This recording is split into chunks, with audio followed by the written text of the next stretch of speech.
What is going on, everybody, man? King Recon here, dude.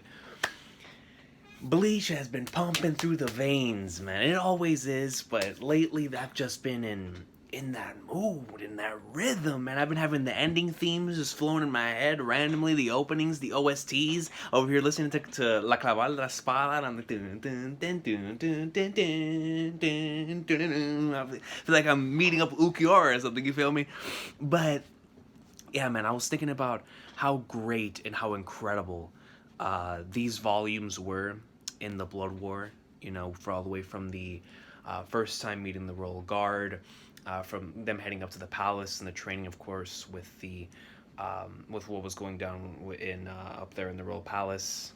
Getting the Kenpachi battle between Unohana and Zaraki, and then of course going back to Karakura Town and having that legendary, I believe it was chapter 528. It was one of my favorite chapters in the arc. Hold on, let me double check on that. I like being. Yeah, I think it's no. I think it was 527. Let me go back real quick. 527. Was it 527? 528. Yeah, no, it was 528. I remember when that chapter first came out. It was it was a chapter I reread a lot.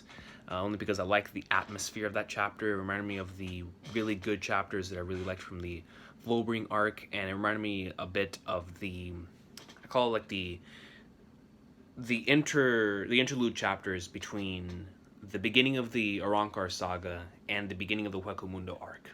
So like in the anime, it's episodes like 115 to episode like 127. That portion right there. It reminded me a lot of like the atmosphere and the tone of that part of the arc, which I really, really like.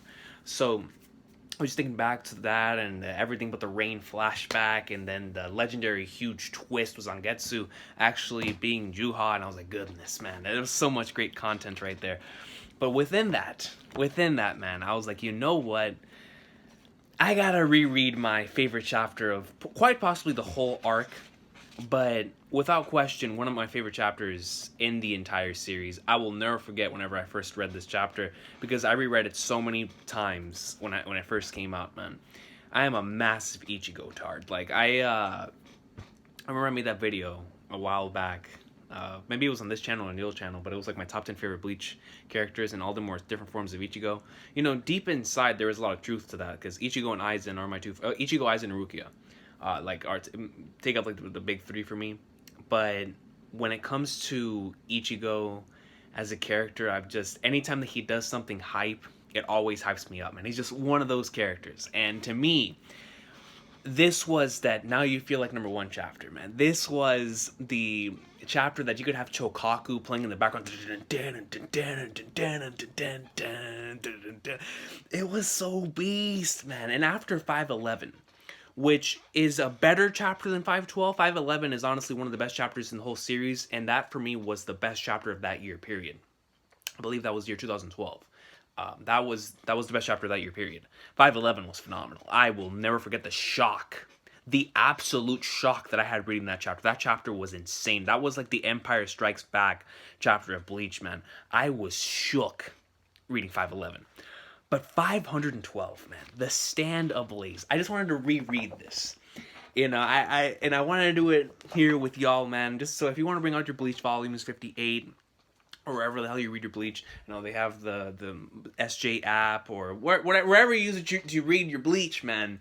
If you want to read alongside me, please do. Please do. Chapter 512 Bleach, man, the stand ablaze.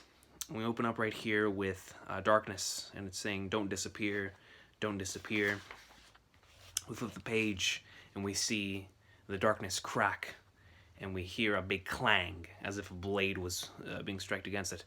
And we see, finally, sorry, I really wanted to open it earlier from this side, but things didn't go so well.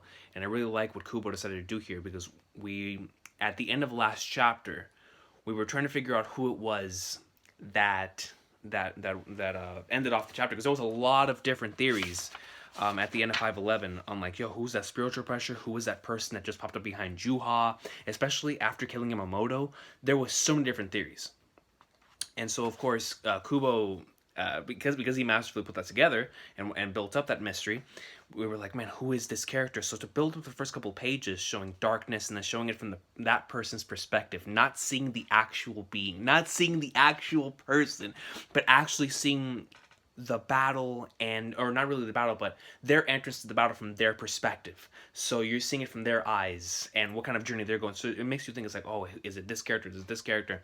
But from here, I already knew. I already knew, man, who it was. So, but things didn't go so well. So you're, huh? Who the hell are you? I'm Stern Ritter Shaz Domino.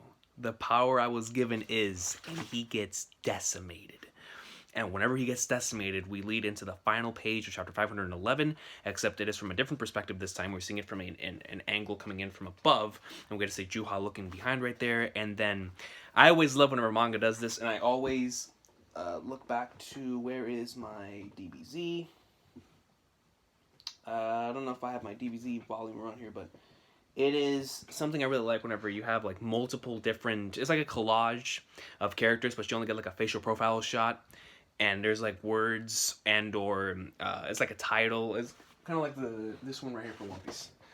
Like, I enjoy covers like that. I think collage covers, when utilized that way, is really, really nice. And the fact that Kubo decided to do it like this, but showing everyone's reactions to this person's spiritual pressure, which we know is Ichigo's, was such a cool design aspect to introduce the chapter. Because that way you're not wasting any pages in showing off like Bleach chapter 512. Like usually Kubo uses that, especially later on in his career, he used the cover or the title page to have some sort of really nice illustration of the characters in some way, shape, or form, which makes for some really, really nice color pages or wallpaper pages if they're black and white or whatever. But I really like what Kubo did here, because he realizes this was such a serious chapter. This is a chapter that the fans had been waiting for. This is a chapter, this is a massive moment in the arc. So the fact that he decided to, instead of giving them all individual panels, he decided to dedicate the title page, aka the chapter title page, with everyone's reactions to the spirit energy, and it is so cool because you get to see Kaku and Toshiro and the rest of them just like, yo, like they're shook, bro. You feel me? Like, holy flag, nerds. And it's so cool whenever you get to see like upper level captains feeling this way. Like whenever you see Shinji, Mayuri, and Kensei, like, oh snap, that's what you do is real.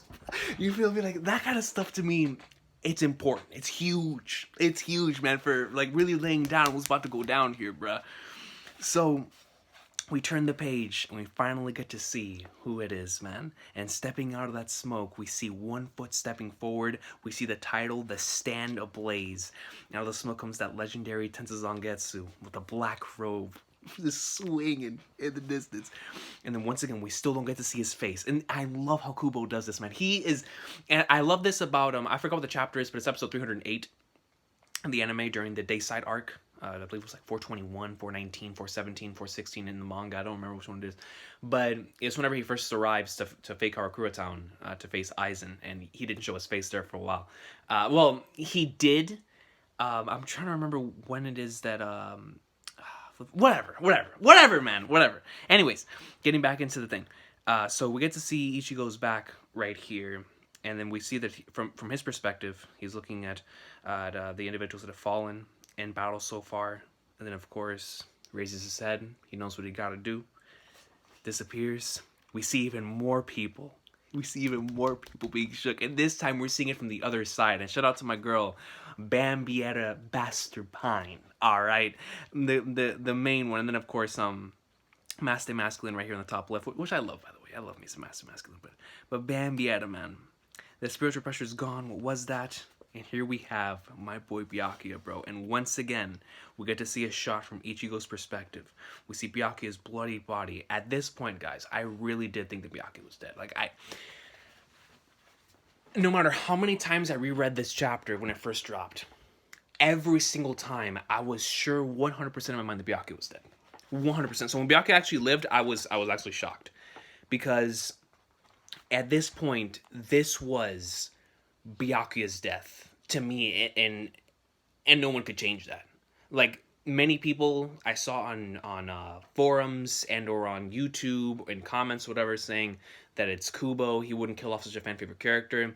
And in my mind, I was like, bro, I understand all that, but this, this is perfect. Like, this leads, this is the final arc. You feel me? And even though it didn't end up happening, the words that Byakuya says here are huge, man. They're massive, especially coming from him. The words that the dialogue that he says right here, coming from him of all people,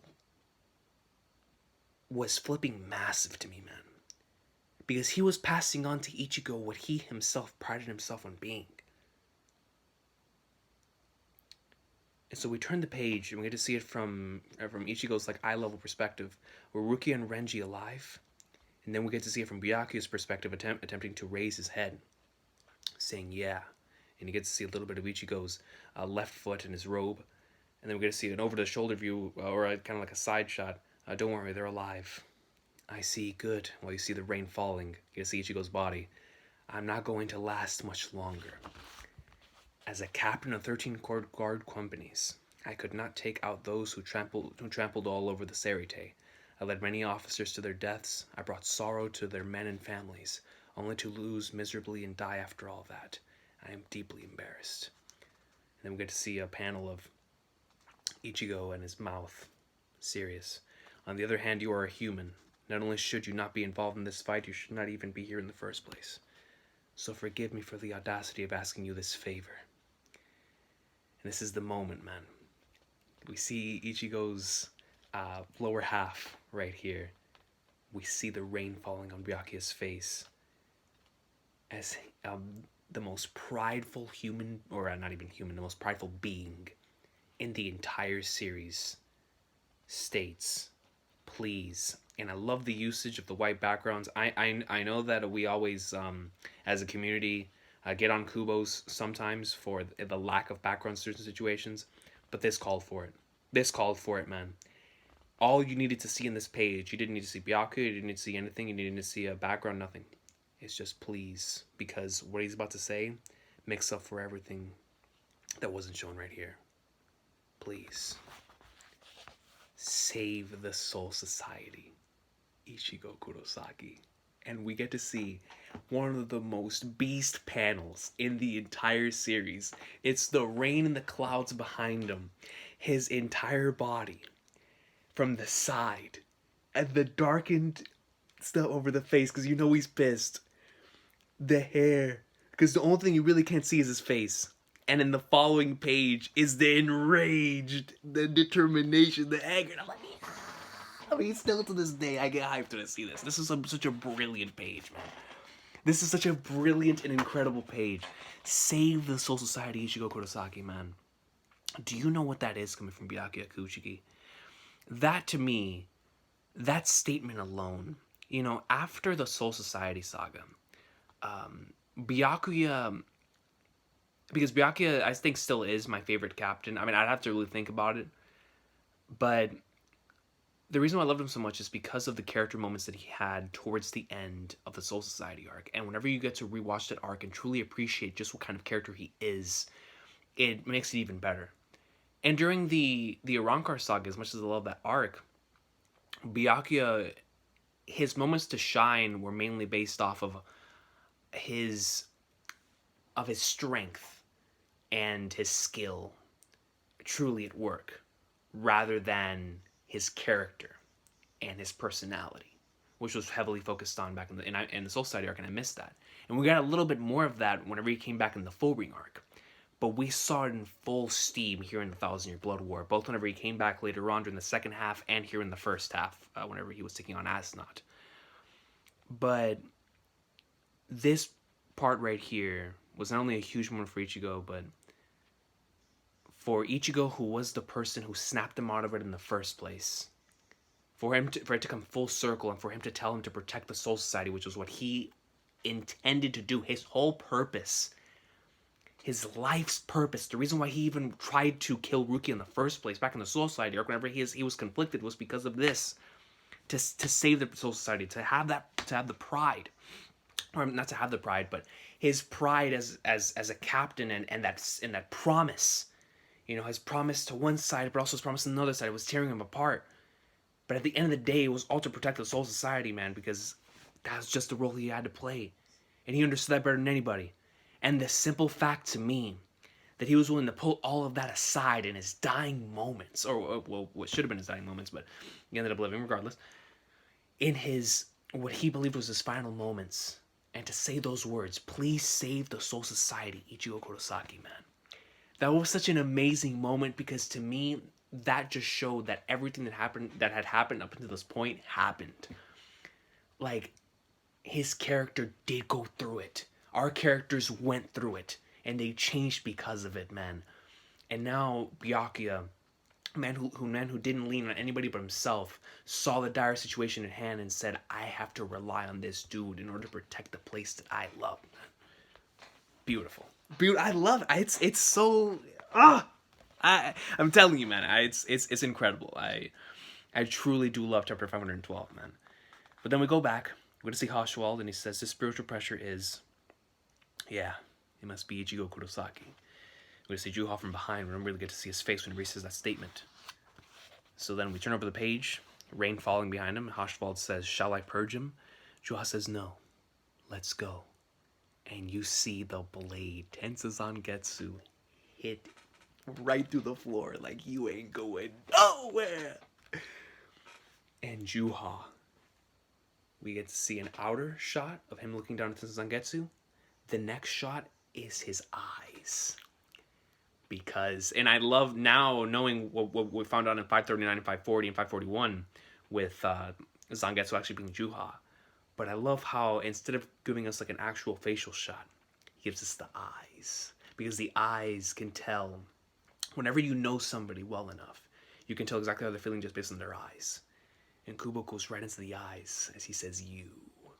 And you see Tensa Zangetsu and its hilt and the chain, and then you see the hand grabbing the hilt, or grabbing the hilt and the end of the blade here, as he pulls it out. And you have my favorite, I think I can honestly say this, tied probably with the original Bankai reveal as my favorite double page spread in the series. And the fact that instead of doing it like this, he did it like this was even cooler, man. My boy Seneto, Black Reaper, colored this the other day, and I almost made it my wallpaper, man. Because I love this chapter and this scene so much. And this is how Kubo ended chapter 512. Just look at this, man. Like, if you're somebody who either doesn't like Bleach and you're watching this video and you're watching it just for the sake of it being an upload, or if you like Bleach and you don't like Ichigo, just, you know, put that aside for a sec and just think about it from my perspective as a man who was a full-blown tard of this character, of how much I was marking out and still mark out every time I see. This is, when I talk about Santa Hat level moments in anime and manga, like right next to it, if I were to give like 3 examples from like 3 series that I love dearly, I would put this. Because the moment that I would have seen this, if I was making videos back then, I would have had the Santa hat on years. I mean, I probably would have had it on before at the beginning of the chapter. When I knew it was Ichigo, I would have put it on, because whenever Ichigo came back after his long hiatus in the arc, in the Hero, I forgot exactly what chapter that was, but I know for a fact I was losing my mind, because that's my boy, bro. That's flipping Ichigo. So when I saw this though, man, just look at it. You know, Viz, freaking Shonen Jump, whatever, man. If you want to hit the videos, I don't care. Look at this page, bro. Just look at it. Look at the page, dog. Good lord, man. The entire chapter, my man Kubo did not show the full-on body. We always saw a little bit of it, a part of it. We never saw the full thing. But now a determined Ichigo stands, fully standing in front of Juha for battle, man. I love this chapter. This, to me, Kubo has always been really good at building up hype and building up an exciting moment like this. But whenever you have all of the emotion throughout the arc so far, the death that had happened previously, how everything just seems so dire and insane with all the stolen Bankais and God. And then Byakuya delivers those words, which is exactly what all of us as fans wanted to say to him as well, man. Our head captain is gone. Almost everyone's dead. It's all up to you, bro. Putting my pride to the side. The MC's gotta be here for us, man. Ichigo Kurosaki, dog. Chapter 512 is legendary. I just wanted to come on here and mark out about this, man. I was like, you know what, bro? I feel like talking about Bleach, man.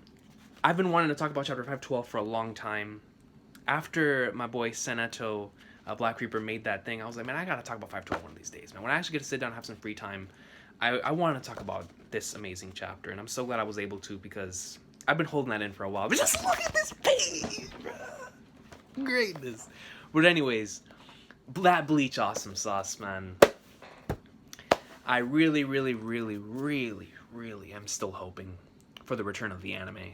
I'm really hoping that the anime returns one day. But if the anime does not return, man, at the very least, we have moments like these to look back on, man, and say what an incredible weekly experience that was, man. And maybe one of these days, I mean, I still want to come back and talk more about Hueco. I need to continue my reread on that. But one of these days, whenever I actually sit down and, like after, because from Hueco, I plan on continuing the reread all the way until 1,000 Year Blood War anyway. So whenever I do that, I really want to go and touch on chapter 528, because that's one of my favorite chapters in the arc. And I want to talk about how Kubo set the tone for that chapter, the build up to that chapter, why that chapter was so important, why the Fullbring arc, to me, basically existed for that chapter. For me, once again, and I'll explain that in that video whenever it comes, whenever I do it, and all the other stuff. So we'll talk about that whenever we talk about it. But for right now, chapter 512. I mean, y'all listen to me, bro. Like I said, if I was making videos at that time, which my first ever Bleach review, well, it was because when I first got my first ever smartphone, that week it was chapter 539 or 538 of Bleach. So that was the first ever chapter I ever covered. I think it was 538. I think the following was 539. But I think it might have been, it was one of those two. I think, or 537. It was somewhere within those chapters. But I remember losing my mind because in one of those weeks, we got the Meteor chapter in One Piece, 713. And then we got we were like deep into the Zangetsu stuff. That was a fun weekly experience, man. And just talking about that on the channel, because that was my first ever time reviewing anything. So, because I said whenever I get my smartphone, I don't care. I'm making a YouTube channel because I gotta talk about greatness. And I started talking about One Piece and Bleach because those are my loves. So I was like, yeah, man, where they were at that time. One Piece was. I remember exactly what One Piece was 710. But Bleach, I still remember. I think it was 537, 538, 539. It was one of those because I remember him covering at the very least 539, 540. I'll never forget that because 540, I made at the time because I had a copyright strike on the channel. I got a copyright strike when I started the channel, but I couldn't make videos over 15 minutes, and because of that, I went on for 540 for so long that I had to make the review and then a discussion after that because that's just how amazing that chapter was. So, but yeah, good times, man. But Bleach awesome sauce, man. Yeah. Shout out to my boy Kubo for creating creating a series that's had so many great memories, so many great moments like that, and that we'll never forget, man. Shout out to my boy Ichigo for being a GOAT. And I look forward to discussing more Bleach in the future, man. Hope everybody has an awesome sauce of a day. Thank you for watching this video if you have. Up until this point, man, it's just a ramble about the Bleach awesome sauce. But I truly do appreciate anybody who watched it. Any Bleach fans out there who are still enjoying and living through the awesome sauce, even though it's been over for a couple years. It's about to be the 3-year anniversary of its end here in, I believe it's here at the end, towards July. So, and July heading in August. So it's been about 3 years, man. But it'll forever live on in my heart, man. Bleach meant way too much to me for me to just leave it at its death.